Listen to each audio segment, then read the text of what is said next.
నమస్తే. This is Sourya. Welcome to our channel. ఈ రోజు మనతో పాటు సీనియర్ జర్నలిస్ట్ దాము బాలాజీ గారు ఉన్నారు. వారితో మాట్లాడతాం. నమస్తే సార్. నమస్తే అండి. సార్, 'శంబాల' మూవీ వినడానికి అంటే 'శంబాల' అసలు ఎక్కడుంది ఏంటి అనేది చాలా మంది యాహ్! గూగుల్‌లో రీసెర్చ్ చేస్తూ ఉంటారు. సో, అది ఇప్పుడు మన కళ్ళ ముందుకి సినిమా రూపంలో రిలీజ్ అయిపోయింది.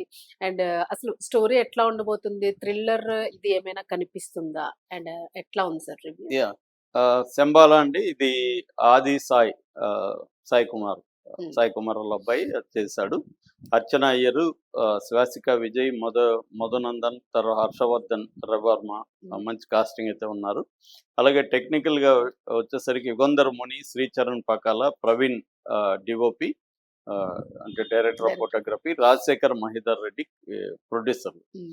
కథ తీసుకోవాలంటే 1980లో శంబాల అనే ఒక గ్రామంలో జరిగే ఒక కథ ఇది. ఇది మిస్టిక్ థ్రిల్లర్ అని చెప్పొచ్చు. ఓకే. సూపర్ నేచురల్ థ్రిల్లర్ అని కూడా చెప్పొచ్చు. హ్మ్. సో అంటే సైన్స్‌ని, మూఢనమ్మకాల్ని మిక్స్ చేసిన ఒక ఓకే. స్టోరీ థ్రిల్లర్ ఇది. ఇదేంటంటే ఆ ఊర్లో ఒకసారి ఆకాశం నుంచి ఒక ఉల్క రాలుతుంది. ఆ ఉల్క వచ్చిన తర్వాత ఊర్లో జనం విచిత్రంగా బిహేవ్ చేస్తుంటారు. హత్యలు చేయడం, ఆత్మహత్యలు చేసుకోవడం అలాంటివి జరుగుతుంటుంది. ఒక ఆవు పాల పొదుగు పిండితే పాలు బదులు రక్తం గారుతుంది. దాంట్లో అరిష్టం అనుకుంటా ఉంటారు. ఈ నేపథ్యంలో దీన్ని పరిశీలించడానికి గవర్నమెంట్ ఒక యువ శాస్త్రవేత్తను అక్కడికి పంపిస్తుంది. ఆ యువ శాస్త్రవేత్తే ఆది అన్నమాట. ఆ! అతను సైన్స్‌ని గట్టిగా నమ్ముతాడు. మూఢనమ్మకాలు వ్యతిరేకిస్తాడు. అతను గట్టిగా ఈ ఊర్లో వాళ్ళని ఎదుర్కొని దీన్ని ఎలా సాల్వ్ చేశాడు ఈ మిస్టరీని. ఈ క్రమంలో అతనిలో వచ్చిన మార్పులేంటి? ఊర్లో వాళ్ళకి అతనికి మధ్య ఎలాంటి ఘర్షణ జరిగింది అనేది బేసిక్ కథగా చెప్పుకోవచ్చు. ఓకే. అయితే కథనం చిన్న పాయింట్ ఇది నిజానికి. అంటే ఒక ఉల్క రాలింది. దానివల్ల ఊర్లో ఎలాంటి ఆహ్, మార్పులు మూఢనమ్మకాల వల్ల జరిగినాయి. ఏమేమి జరిగాయి, హత్యలు, ఆత్మహత్యలు ఎటువంటి దారుణాలు ఊర్లో జరిగాయి. ఆ దారుణాలను ఆపడం కోసం ఒక సైంటిస్టు ఆహ్, ప్రయత్నాలు ఎలా జరిగాయి అనేది బేసిక్‌గా కథ. అయితే ఈ పాయింట్‌ని ఎలాబొరేట్ చేస్తారు. డైరెక్టరు చాలా నీట్‌గా, అంటే ఒకే ఊర్లో జరిగే లొకేషను ఆల్మోస్ట్ సింగిల్. ఒకే పాయింట్, హ్మ్. అదే క్యారెక్టర్లు అక్కడే జరగాలంటే ఇది కత్తిమీస్తాం. హ్మ్. స్క్రీన్ ప్లేలో ఇంట్రెస్టింగ్ క్రియేట్ చేసుకుంటా వెళ్ళాలి. అది డైరెక్టర్ చాలా వరకు బాగా చేశాడు. హ్మ్. సో ఇంట్రెస్టింగ్‌గా చెప్పడం, ఆ ఘర్షణని ఎస్టాబ్లిష్ చేయడం, పాయింట్ రివీలింగ్ కూడా ఫస్ట్ హాఫ్‌లో మనకి ఎస్టాబ్లిష్‌మెంట్ ఇవి జరిగేవి ఉంటాయి. సెకండ్ హాఫ్‌లో దీనికి కారణాల్ని ఇవన్నీ చెప్పుకుంటా వస్తాడు. ఆ! సో ఫస్ట్ హాఫ్ కంటే సెకండ్ హాఫ్ నాకు బాగా అనిపించింది. మోర్ ఎంగేజింగ్‌గా ఉంది. మామూలుగా ఇవన్నీ కూడా ఏందంటే ఏం జరుగుతుంది ఇక్కడ అనేది అర్థం కావాలి. ఏం జరుగుతుంది? ఎలా జరుగుతుంది? దీని వెనకున్న ఎవరి శక్తులు ఏంటి అనేది తెలియాలి. ఎప్పటికప్పుడు ప్రొటాగనిస్ట్‌కి హర్డిల్స్ ఎదురవ్వడం, ఆ హ్మ్. హర్డిల్స్‌లో నుంచి మలుపులు జరగడం ఇవన్నీ రావాలి మామూలుగా థ్రిల్లర్‌లో. ఆ! ఈ మధ్య కాలంలో మనకి విపరీతంగా ఓటీటీ వచ్చినాక థ్రిల్లర్స్ థ్రిల్లర్స్ విపరీతంగా వస్తున్నాయి. అవును. అందువల్ల ఆడియన్స్ కూడా ఓల్డ్ థ్రిల్లర్స్ అంతా చూసేస్తారు. అవును. కాబట్టి ఆడియన్స్‌ని ఎంగేజ్ చేయడం, కష్టం. ఆడియన్స్‌కి తెలియకుండా చేయడం. అంటే యాంటిసిపేషన్ ఆఫ్ ఆడియన్స్ అంటారు. అంటే ఆడియన్స్ ఏమి యాంటిసిపేట్ చేస్తున్నాడో దాన్ని ముందుగా రైటర్ యాంటిసిపేట్ చేసి, ఆ! ఒక్కొక్కసారి హిచ్కాక్ ఏమంటాడంటే, ఒక్కొక్కసారి వాళ్ళ ఎక్స్‌పెక్టేషన్స్ అనుగుణంగా ఉండాలి. ఒక్కొక్కసారి వాళ్ళ ఎక్స్‌పెక్టేషన్‌ని చీట్ ఆ! అంటే ఇది సర్ప్రైజ్ చేయాలి. కాదు అని మనం సర్ప్రైజ్ అంటే చేయగలిగాం. ఒక్కొక్కసారి ఆడియన్స్ ఎక్స్‌పెక్టేషన్‌కి అనుకూలంగా ఉంటే వాళ్ళు థ్రిల్‌గా ఫీల్ అవుతారు. ఆ!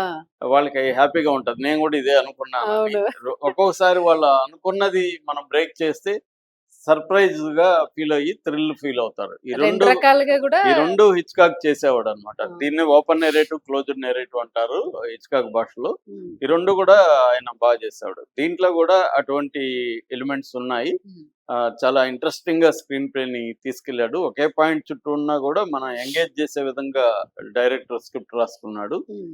సో, ఈ రెండోదేంటంటే ఆదిని మెచ్చుకోవాలి. ఏందంటే ఇతను కమర్షియల్ హీరో గాబట్టి ఒక లవ్ స్టోరీ అవన్నీ పెట్టేయకుండా, అవును. ఈ మధ్య హీరోలు కూడా క్యారెక్టర్‌కి తగినట్టుగా చేయడం మనకు కొంత మార్పు కనబడుతుంది తెలుగులో గూడా. అవును. అంటే హీరో ఉన్నాడు గాబట్టి ఒక రొమాన్స్ అవి పెట్టేయకుండా, అవును. అతని పాత్ర ఏంటి? అతను ఏం జేస్తాడు? అంతవరకే డిఫరెంట్‌గా ట్రై చేస్తున్నారు. చేయడం అనేది ఈ కథలో గూడా మనకు కనబడుతుంది. హ్మ్. దాన్ని కూడా మనం మెచ్చుకోవాలి. సో ఫస్ట్ ఇంట్రడక్షన్ అవన్నీ కూడా ఇంట్రెస్టింగ్ ఉన్నాయి. అట్లాగే ప్రీ ఇంటర్వల్ పాయింట్ బాగుంది. హ్మ్. ఇంటర్వల్ బాగుంది. దాంతో సెకండ్ హాఫ్ మోర్ ఎంగేజింగ్ గా ఉంది.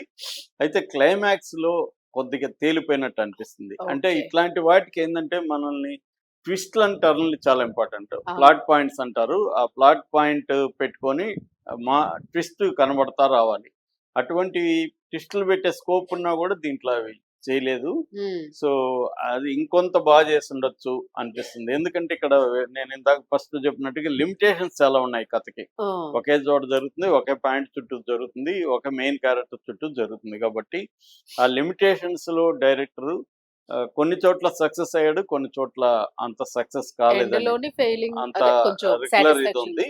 అయితే దీనికి ఇలాంటి సబ్జెక్ట్‌కి ఎప్పుడైనా సౌండ్ చాలా ఇంపార్టెంట్. ఆ! అంటే దీంట్లో మిస్టిక్ లేదా సూపర్ న్యాచురల్ థ్రిల్లర్ కొంత హారర్ ఎలిమెంట్స్ కూడా ఉన్నాయి. హ్మ్. సౌండ్స్ బ్రహ్మాండంగా చేశాడు. శ్రీచరణ్ పాకాల హ్మ్. మ్యూజిక్ చాలా బాగుంది. అట్లాగే విజువల్స్ కూడా చాలా ఇంపార్టెంట్. ఎక్కువ ఇది నైట్‌లో జరుగుతుంది. ఓకే. అట్లాగే చెరుకు తోటల నేపథ్యం కూడా వాడారు. హుహు. సో, అవన్నీ కూడా ఇంట్రెస్టింగ్‌గా ఉన్నాయి. హ్మ్. కాకపోతే ఈ మెయిన్ ఈ సైంటిస్ట్ ఉన్నాడు గదా! ఇతను ఒక్కడే రావడం ఏంటి గవర్నమెంట్ తరపున ఆ! ఆ! అనేది ఒక మనకి లాజిక్‌లు కొన్ని కొడుతుంటాయి. ఓకే. ఆ తర్వాత అతను గూడా కొన్ని సార్లు కన్‌ఫ్యూజింగ్‌గా ఉంటాడు. ఆహా! ఆ క్యారెక్టరు. అంటే ఒక అసర్టివ్‌గా ఎప్పుడైనా ప్రొటాగనిస్ట్ అంటే ఏంటి ఆహ్, స్టాండ్ డెఫినిషన్ ఉండాలి ఒక దాని మీద. డెఫినిషన్ అంటే ప్రొటాగనిస్ట్ కథను ముందుకు తీసుకెళ్ళాలి. హ్మ్. సో, అట్లాంటి కొన్ని చోట్ల ఫెయిల్యూర్ కనబడుతుంది. అంటే మెయిన్ క్యారెక్టర్‌లో కన్‌ఫ్యూజన్ అవన్నీ కనబడతాయి. హ్మ్. ఇలాంటి లోపాలైతే దీంట్లో ఉన్నాయి. ఓవరాల్‌గా ఈ సినిమా స్క్రీన్ ప్లే బావుంది. డైరెక్షన్ బావుంది. విజువల్స్ బావున్నాయి. బ్యాక్‌గ్రౌండ్ స్కోర్ బావుంది. పెర్ఫార్మన్సెస్ బావున్నాయి. హ్మ్. అంటే ఒక మంచి థ్రిల్లర్ చూసిన ఫీల్ అయితే ఉంది. ఫీలొస్తుంది. అక్కడక్కడ కొన్ని ఇబ్బందులు పక్కన పెడితే ఇదొక మంచి థ్రిల్లర్ అని చెప్పొచ్చు. హ్మ్. దీంట్లో మనం బేసిక్‌గా చెప్పుకోవాల్సింది కథనం అండి. కథనం హ్మ్. కొత్తగా ఉంది. ఈ ఉల్క రాళ్ళడం ఇవన్నీ కూడా మనం హ్మ్. మనకి ఎప్పుడంటే అప్పుడు కనబడవు. ఇది అవును. కొంచెం కొత్తగా అనిపిస్తది. ఎక్కడి హ్మ్. నుంచి ఉల్క రాళ్ళడం ఏంటి? అవును. పైగా ఇది 1000 ఏళ్ల చరిత్ర ఉన్న ఇది సెకండ్ హాఫ్‌లో అవన్నీ సార్ రిలీజ్ అంటే అవుతుంది. ఈ గ్రామానికి 1000 ఏళ్ల చరిత్ర ఉంటది. ఆహ్, దానికి దీనికి లింకు అవన్నీ కూడా చేశారు. ఒరిజినల్‌గా ఏదైనా ఉందా? లేకపోతే వీళ్ళు ఒరిజినల్ ఒక దగ్గర జరిగిన దాన్ని ఆ! తీసుకొని చేశారు. ఆ! ఉల్క రాళ్ళడం వల్ల ఏమి గ్రామాల్లో మార్పులొచ్చేవు. అదే. సో, అది తర్వాత ఒక edge of the seat thriller అంటారు గదా! అటువంటివి కొన్ని చోట్ల చాలా బాగా ఫీలయ్యానమాట. ఓహ్! ఇంకా నేనన్నట్టు బీజీఎమ్, విజువల్స్ బాగున్నాయి. హ్మ్. అయితే క్లైమాక్స్ ఒకటి నిరాశపరుస్తుంది. అన్‌సాటిస్ఫాక్షన్. అది గూడా కొద్దిగా చేసుకొనుంటే ఈ సినిమా లెవెల్ అయితే వేరే రకంగా అవును. ఉండేది. ఓవరాల్‌గా 'ఆదిని' మెచ్చుకోవాలి. మామూలుగా తను ఫస్ట్‌లంతా ఎన్టీఆర్‌ని అనుకరిస్తూ పెద్ద పెద్ద ఫైట్‌లు, పెద్ద పెద్ద కమర్షియల్ సినిమాలు చేసేసి ఫ్లాప్‌లు అయ్యాడు. హ్మ్. ఇప్పుడు స్టోరీ ఓరియెంటెడ్, కంటెంట్ ఓరియెంటెడ్ సబ్జెక్ట్స్‌ని ఎన్నుకోవడం అనేది బావుంది. హ్మ్. సో, ఇది మనకి ఒక స్క్రీన్ మీద చూడాల్సిన సినిమానే. ఓకే. విజువల్స్ పరంగా గూడా. చాలామంది ఏందంటే ఇలాంటి థ్రిల్లర్స్ ఓటీటీలో వస్తే చూద్దాం అనుకుంటారు. అవును. కానీ స్క్రీన్ మీద సౌండ్స్, ఆ థియేటర్‌లో సౌండ్స్, హ్మ్. విజువల్స్ అవన్నీ గూడా చాలా పర్ఫెక్ట్‌గా చేసుకున్నారు. సౌండ్ క్వాలిటీ గూడా సౌండ్ డిజైన్ గూడా చాలా బావుంది దీంట్లో. హ్మ్. సో, ఎందుకంటే ఇటువంటి హారర్ థ్రిల్లర్‌కి సౌండ్ డిజైన్ చాలా ఇంపార్టెంట్. చాలా పర్ఫెక్ట్‌గా చేశారు. హ్మ్. అంటే మేకింగ్ మీద మంచిగా ఖర్చు పెట్టారు ప్రొడ్యూసర్లు గూడా. సో, ఓవరాల్‌గా ఇది ఖచ్చితంగా థియేటర్‌లో చూడాల్సిన సినిమా. నా రేటింగ్ 3 ఔట్ ఆఫ్ 5. హ్మ్. హ్మ్. 3/5 యాహ్! సార్ ఇంకొకటి ఇందులో కాన్సెప్ట్‌లో చెరుకు తోట కొత్తగా వాడినట్టు అనిపించింది. ఎందుకంటే వీటిల్లో కార్న్ వాడుతూ యాహ్! యాహ్! ఉంటారు. అవును. జొన్న, మనకి కార్న్ హాలీవుడ్‌లో వాడతారు. జొన్నలు ఎక్కువ ఆ! వాడతారు. ఆ ఎఫెక్ట్ గూడా బాగా తీసుకున్నారు. ఆ! Season yeah! దొరికినట్టుంది యాహ్! టీమ్‌కి. Thank you sir.